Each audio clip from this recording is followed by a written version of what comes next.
ஆண்டவரையுமே நாங்கள் வரவேற்கிறோம் அப்பா. புதிய நாளுக்காய் உமக்கு நாங்கள் நன்றி செலுத்துகிறோம். எசேக்கியேல் 36வது அதிகாரம்.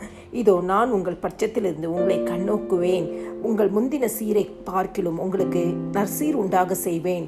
கிறிஸ்துக்குள் பிரியமானவர்களே, ஆண்டவராகி தேவன் சொல்கிறார், நான் உங்கள் பட்சத்திலிருந்து உங்களை கண்ணோக்குவேன் என்று சொல்லி கர்த்தர் இந்த நாளிலும் உங்களுக்கு வாக்கு பண்ணுகிறார்.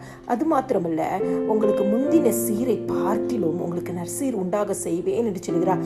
இதுவரைக்கும் உங்களோட வாழ்க்கையில இருந்த எத்தனையோ விதமான ஆசீர்வாதங்கள், பாக்கியங்கள், கிருபைகள், ஆண்டவர் தந்த நன்மைகள், இவ்வளோ நாள் நீங்க அனுபவிச்சதை பார்க்கிலும் ஆண்டவர் இன்னும் உங்களுக்கு அதிகமாய் அதே நன்மையினாலும் கிருபையினாலும் ஆசீர்வாதத்தினாலும் உங்களுக்கு நற்சீர், நன்மையான சீரை உண்டாக்க செய்வேன் என்று வாக்கு பண்ணுகிறார். கிறிஸ்துவுக்குள் பிரியமானவர்களே, கர்த்தருடைய வார்த்தை வந்தவுடன் நம்ம அதை பெற்றுக்கொள்ளும்போது அந்த வார்த்தையின்படியே நம்மையும் நம் குடும்பத்தையும் கர்த்தர் ஆசீர்வதிப்பார். ஆமேன்.